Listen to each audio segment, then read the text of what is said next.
빌립보서 2장 말씀입니다. 2장 5절에서부터 8절의 말씀까지 우리 한 절씩 교독하도록 하겠습니다. 제가 먼저 읽겠습니다. 너희 안에 이 마음을 품으라.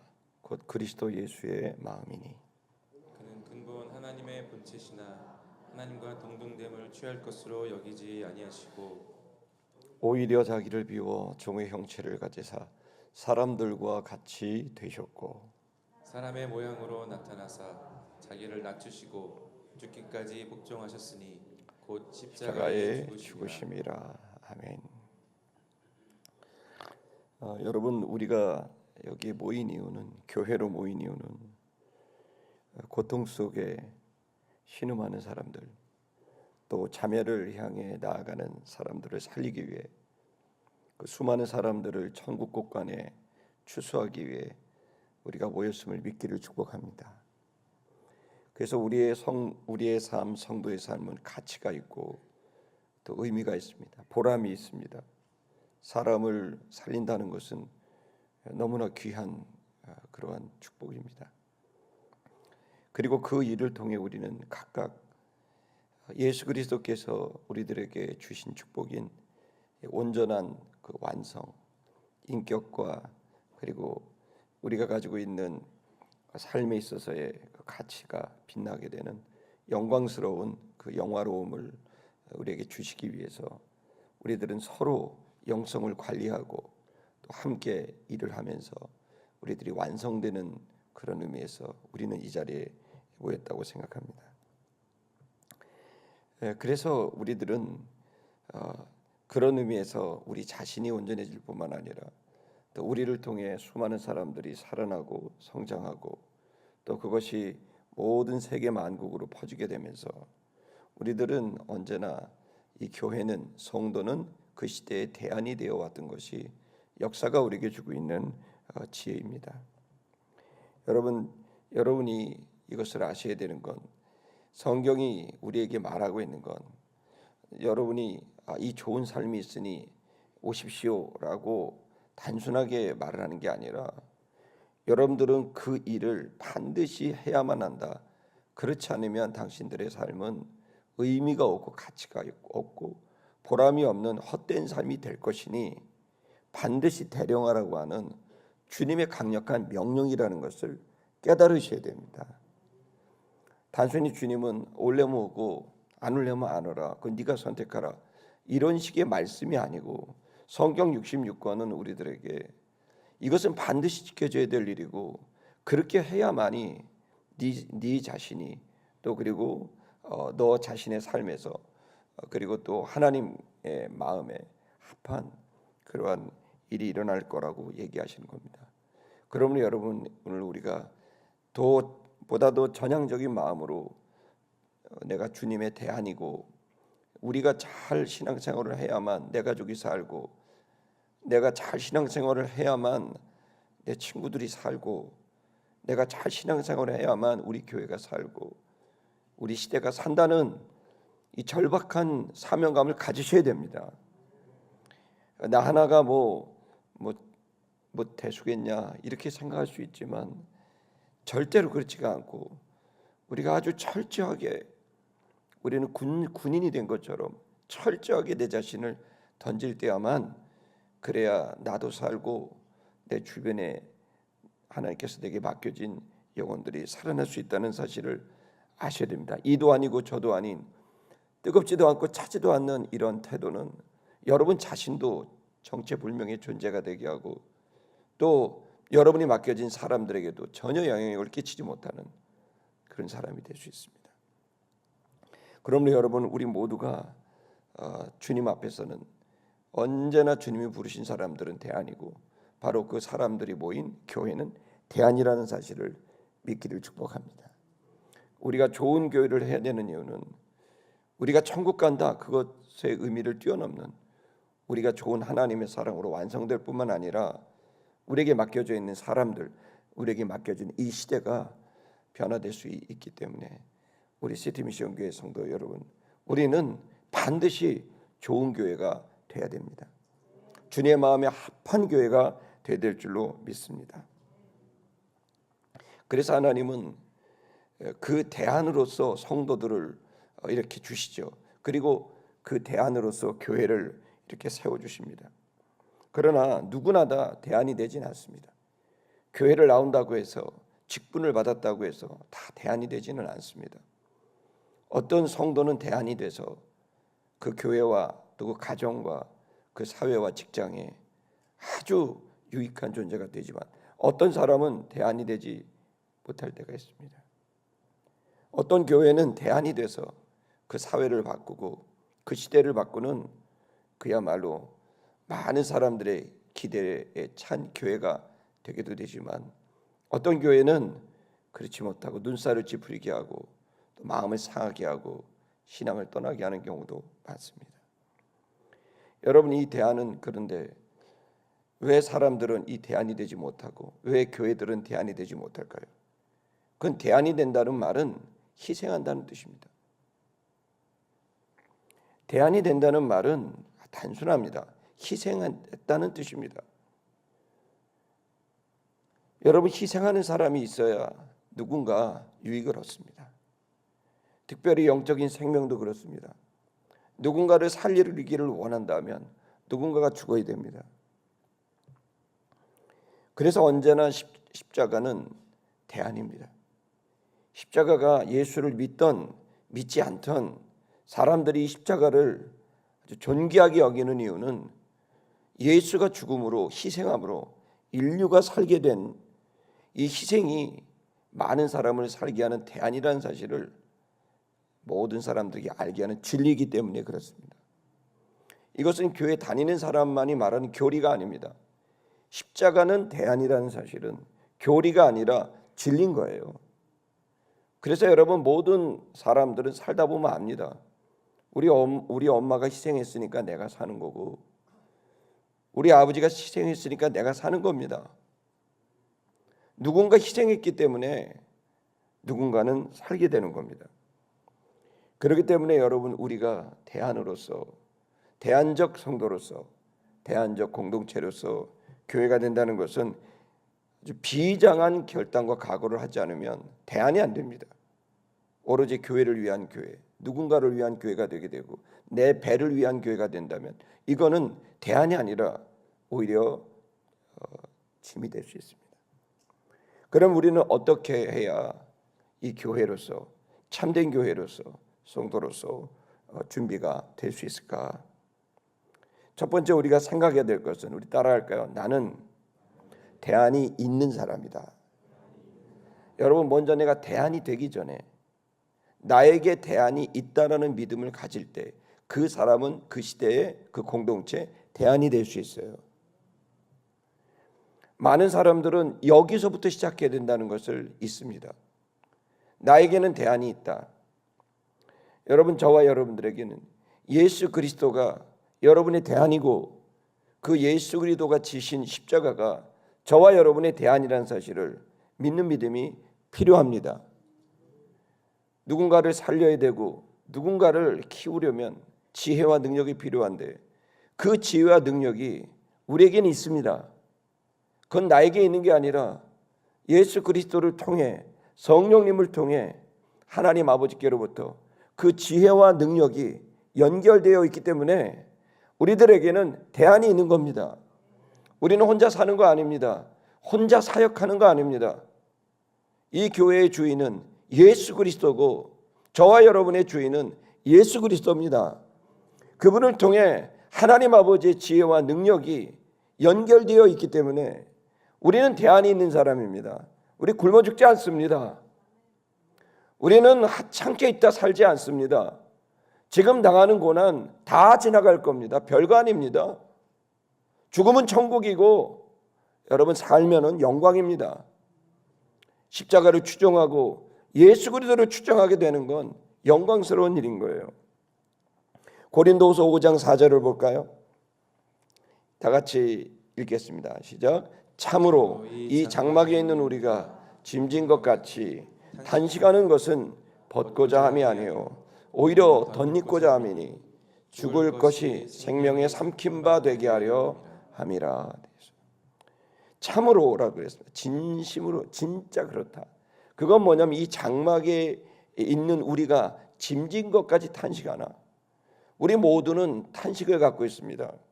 목사도 탄식이 있고 장로도 탄식이 있고 모든 성도들, 아니 모든 사람은 탄식합니다. 이 몸뚱이를 입고 있으면 탄식합니다.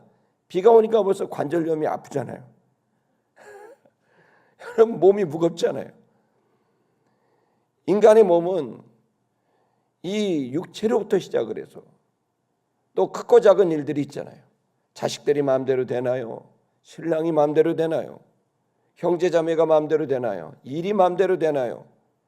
난 잘하고 싶은 것이 있고 내게 짐이 져졌는데 그 짐을 지는 건 너무나 큰 고통이고 탄식이 쏟아져 나온단 말이에요. 이 세상에 살고 있는 동안 짐은, 크고 작은 짐은 우리 모두에게 있습니다. 그 큰 짐 진 사람은 큰 탄식이고 작은 짐 진 사람은 작은 탄식이냐? 아니요. 짐 진 모든 사람은 다 탄식합니다. 고통은 깊고 낮음이 없습니다. 작게 손끝을 베어도 아프고 큰 대수술에도 아픕니다. 고통은 고통이고 그 고통은 우리를 탄식하게 만듭니다. 이 짐진 것 같은 탄식이 우리 속에 있지만, 그래서 이 짐을 우리는 보통 사람들은 어떻게 하죠? 벗고자 합니다. 에라 모르겠다. 내가 이거 언제까지 이 짐 지나? 내가 뭐 진다 그랬나? 나 아빠 하기 싫어. 나 아버지 하기 싫어. 나 남편 하기 싫어. 나 회사 대표하기 싫다. 그러면서 짐진 걸 벗고자 함이죠. 저 이제 그만하겠습니다. 뭐 그렇게 하는 거 아니겠습니까?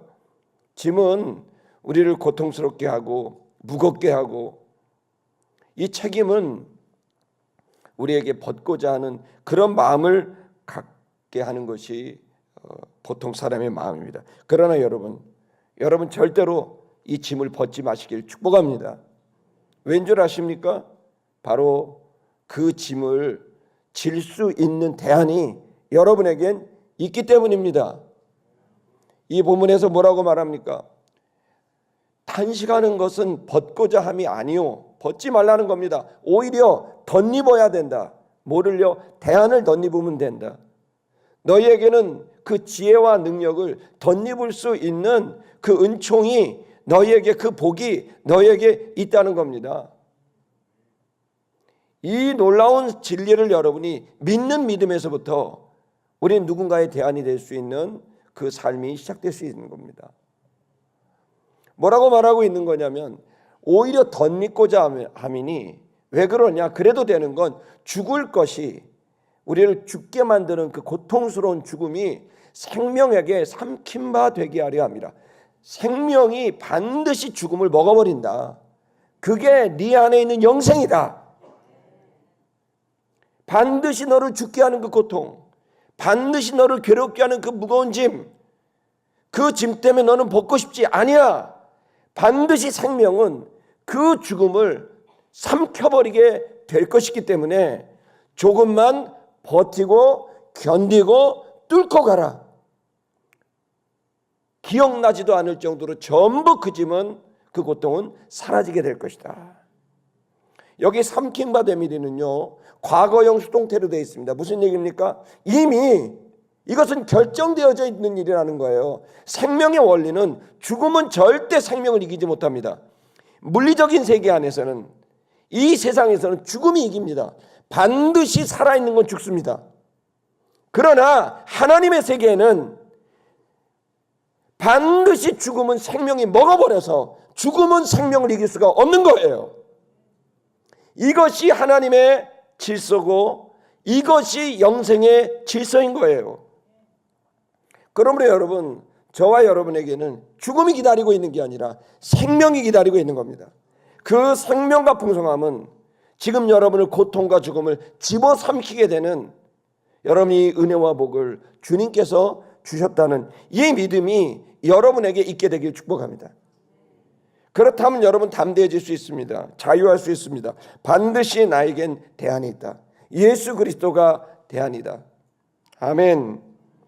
그렇기 때문에 여러분, 그 믿음을 먼저 갖고 이 믿음을 주 앞에 고백하게 되면서, 주님, 저는 이 진리를 믿고 살아가겠습니다. 감사합니다. 찬양합니다. 나아갔을 때 여러분 버틸 수도 있고 견딜 수도 있고 아니 뚫고 나갈 수도 있고 새로운 역사를 만들어낼 수 있는 존재가 될 줄 믿습니다.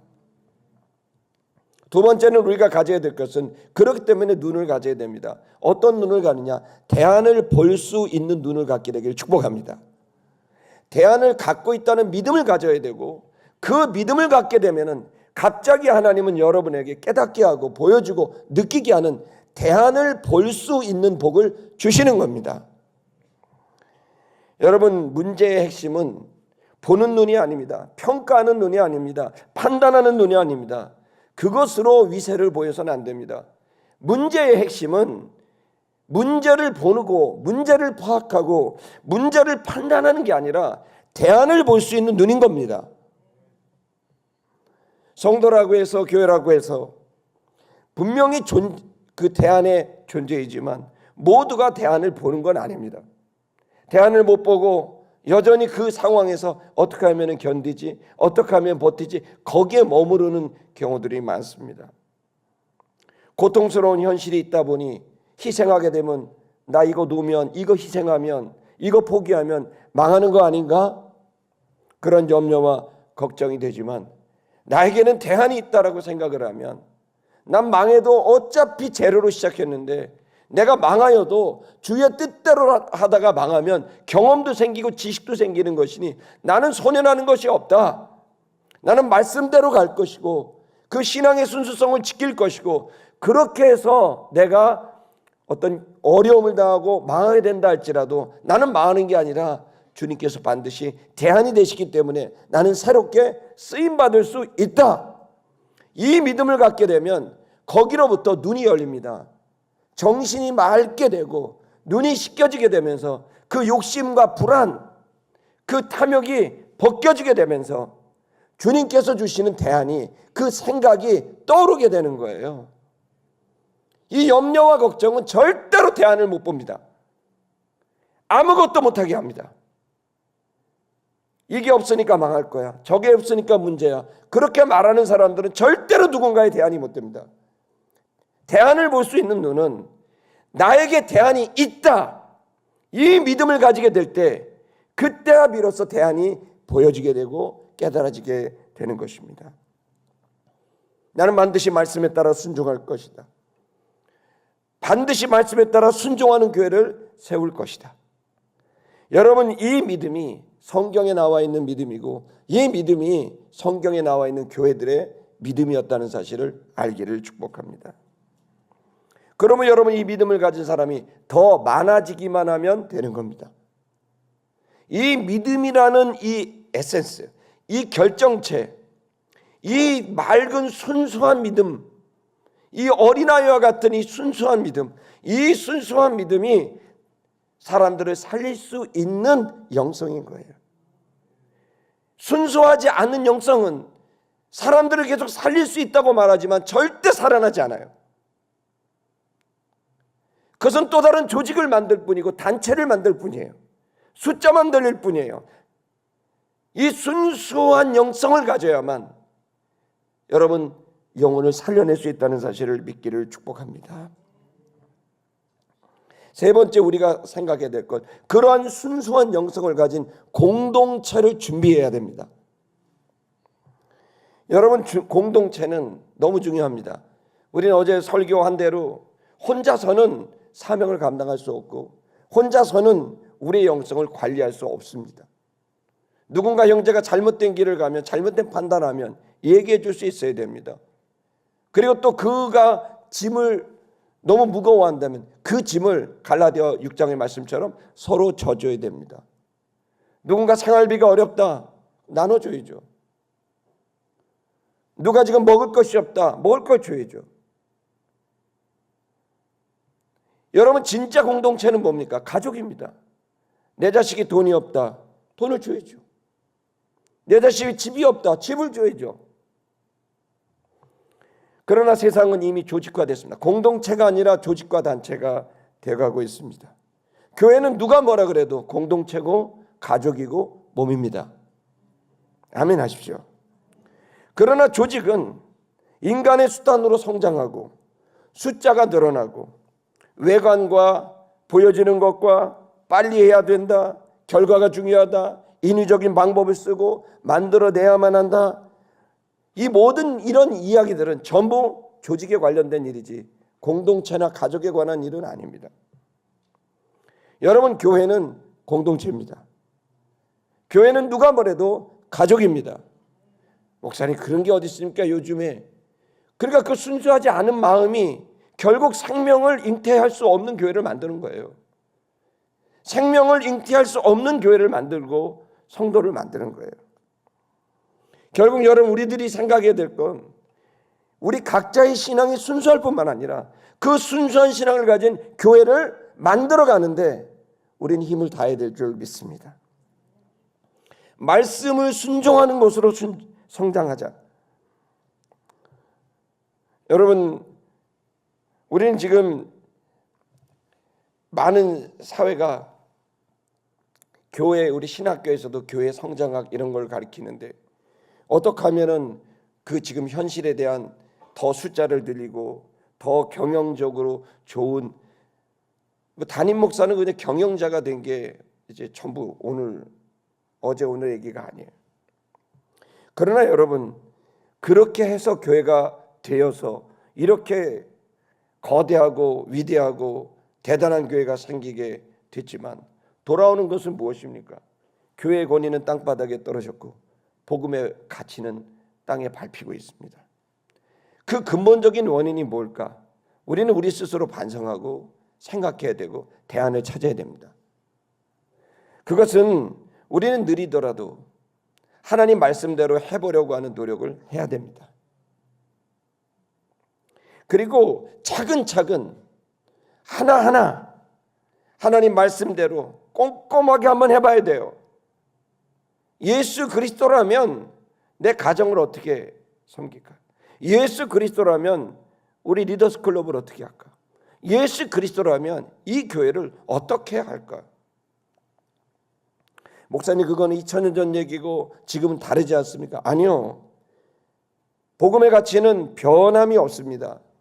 교회의 본질은 변함이 없는 겁니다. 성경의 본질을 그대로 지키려고 하는 이 보수신앙이 성결교, 예수교에 대한 성결교의 가치입니다. 우리는 WCC, 어떤 교회, 어떤 종교다원주의 다 거부하는 이유는 예수교에 대한 성결교회 교회 다 합쳐봐야 1000개 남짓입니다. 제가 이 교단을 사랑하고 아끼는 것은 이 교단은 복음의 순수성, 성경적 본질을 지키려는 그 싸움을 가지고 있는 교단이기 때문에 저는 이 교단의 목회자가 된 것을 자랑스럽게 생각합니다. 그러나 성경의 본질만 지킬 수 있는 것이 아니라 실제로 우리들에게는 지금 대중들의 눈높이도 필요한 겁니다. 우리는 고상하고 우리는 뛰어나니까, 너희들은 열등하고 우리는 고등하니까, 우리는 본질을 지키니까, 그러면서 우월감을 갖는 게 아니라 이 성경의 본질을 지켜나가는 신앙과 함께 동시에 이 낮은 수준의 대중들의 눈높이를 맞춰야 되는 것이 또 우리들에게는 숙제입니다. 왜냐하면 알아듣지도 못하게 말하고 감당할 수도 없게 만들고 사람들이 이것을 수용할 수 없는 상태에서 계속 떠드는 그것은 또한 또 다른 문제입니다. 그 상황에다 또다시 교회는 져야 될 짐이 많아지기 때문에 더 많은 재정과 더 많은 일꾼들이 필요한 교회가 성장해야 된다는 현실적인 일도 있습니다. 이 세 가지가 저의 고민입니다. 모든 주의를 하고자 하는 사람은 순수한 신앙을 고수하면서 그 신앙의 본질대로 가야 되는 것과 또한 그걸 통하여 대중들과 호흡하고 그들의 눈높이에 맞춰서 이 공동체를 그들과 교제하고 소통할 수 있도록 만드는 그 낮아짐과 그들의 입장에서 교회를 보고 더 나아가 그 모든 짐들을 지기 위해 더 많은 일꾼들과 더 많은 재정과 더 많은 지혜가 필요한, 힘이 필요한, 이것이 이 장막에서 육신을 가지고 있는 이 시대에서 우리의 고민이고 탄식입니다. 사실 여러분, 주의 뜻대로 살고자 하는 모든 사람들의 탄식은 이제 바뀌어야 됩니다. 내가 돈이 없으니까, 자식들이 내 마음대로 안 되니까, 사업이 어려우니까, 이 탄식은 이제 여러분의 탄식이 아니기를 축복합니다. 사업이 잘 돼도 감사, 안 돼도 감사. 아멘이 딱 안 나올 줄 알았어요. 자식이 잘 돼도 감사, 자식이 잘 되지 않아도 감사. 이제 여러분의 고민은, 여러분의 탄식은 나는 어떻게 하여야 생명을 잉태하는 존재가 될까? 우리 교회는 어떻게 해야 사람을 살리고 성도들을 키우고 공동체를 끝도 없이 보낼 수 있는 화수분과 같은 그런 교회가 될 수 있을까? 그것을 위해서 나는 어떻게 신앙의 순수성을 계속 지키고, 그것을 위해서 나는 어떻게 대중들의 눈높이를 맞추며 그들과 호흡하고, 그리고 나는 어떻게 이 짐들을 질 수 있는 현실적인 그러한 능력을 갖출 수 있을까? 여러분, 이 시간 이 고민이 우리 속에 있고 탄식이 있습니다. 정말 선교를 더 하고 싶습니다. 더 많은 구제를 하고 싶고 더 많은 선교를 하고 싶은 게 우리들의 고민이고, 더 많은 주의 종들이 기회를 얻게 하는 것이 우리들의 고민이고, 더 많은 성도들이 하나님께 영광을 돌리게 하는 일을 하게 하는 것이 우리들의 고민입니다. 그런데 여러분, 대안이 있습니다. 대안이 뭘까요? 무엇이 대안일까요? 무엇이 우리를 그렇게 할 수 있을까요? 바로 예수의 마음입니다. 예수의 마음이 이 모든 것의 대안입니다. 예수의 마음이 이 모든 일에 대한 해답입니다. 빌립보서 2장 5절의 말씀을 읽어보겠습니다. 읽겠습니다. 시작. 너희 안에 이 마음을 품으라. 곧 그리스도 예수의 마음이. 여기 이 마음을 품으라는 얘기가 뭐죠? 느껴보라는 거예요. 예수님 안에 있는 그 마음을 너 한번 느껴봐라. 그게 품으라는 얘기예요. 예수님이 느꼈던 그 마음, 그는 얼마든지 부유하게 살 수 있었고 영광스럽게 살 수 있었던 분입니다. 6절을 볼까요? 6절 읽겠습니다. 시작. 그는 근본 하나님의 본체시나 하나님과 동등됨을 취할 것으로 여기지 아니하시고, 그는 근본 자체가, 그는 원래 변함없이 하나님과 본체, 하나님과 똑같다. 그리고 하나님과 동등됐다. 그런데 그는 사람들을 살리기 위해, 사람들이 고통받고 죽어가니까 그들을 살리기 위해, 그 사명을 위해 동등됨을 취할 것으로 여기지 아니하시고. 7절 읽겠습니다. 7절 시작. 오히려 자기를 비워 종의 형체를 가지사 사람들과 같이 되었고. 자기를 비웠어요. 자기를 비웠고 종의 형체를 가져. 종의 형체가 뭐죠? 자기를 비하해서 사람들의 눈높이에 자기를 맞춘 거예요. 그는 근본 하나님의 본체시라 변함이 없는 본질을 갖고 있는 분이지만, 그러나 그는 그들을 살리기 위해서 그들의 수준까지 내려간 거예요. 그래서 종의 형체, 즉 엉터리 같은 그들의 수준까지 자기를 낮춰서 그 눈높이와 함께 맞춰서 같이 대화하고 같이 이야기하고 같이 먹고 같이 자고 같이 살아간 거죠. 그리고 그 사람들과 같이 됐어요. 8절을 읽겠습니다. 8절 시작. 사람의 모양으로 나타나사 자기를 낮추시고 죽기까지 복종하셨으니 그 십자가에 죽으심이라. 사람의 모양으로 자기를 새롭게 존재를 살아가셨고 자기를 낮추고 죽기까지 복종하셨는데 그게 십자가의 죽으심이라고 얘기하고 있습니다. 우리는 무엇을 준비해야 될까요? 그것은 사람을 살리기 위한 이 마음. 여러분, 이 사명감이 오늘 이 새벽 예배에 오신, 저는 이 고난주간에 오신 여러분, 또 영상으로 보시는 분들, 이 새벽에 깨어있는 분들은 신자 중에 신자라고 생각합니다. 이제 저는 여러분의 수준을 한 단계 올리는 그러한 2026년 이 고난주간이 되길 축복합니다.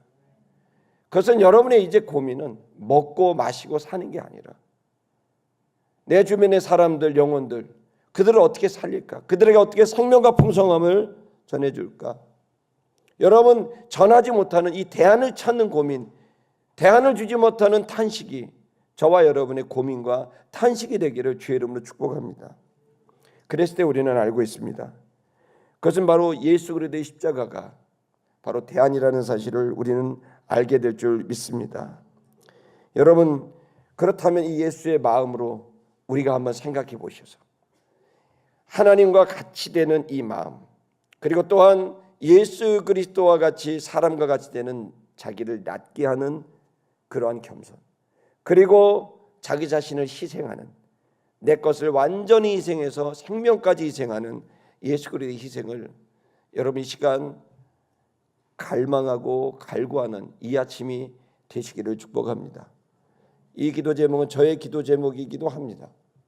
최근에 굉장히 제가 아끼고 사랑하는 분들이 현실의 어려움 때문에 그들이 굉장히 흔들리고 어려워하는 이야기를 들었습니다. 제 마음에 이 설교를 준비하고 하게 된 동기이기도 합니다. 우리는 진짜 교회인가? 그리고 또 우리는 이 상황을 어떻게 받아들여야 될까? 여러분, 저와 여러분들이 예수 그리스도의 마음을 받게 되면 거기로부터 어떻게 처신해야 될지, 무엇을 해야 될지 주님께서 그 대안을 주시리라고 믿어 의심하지 않습니다.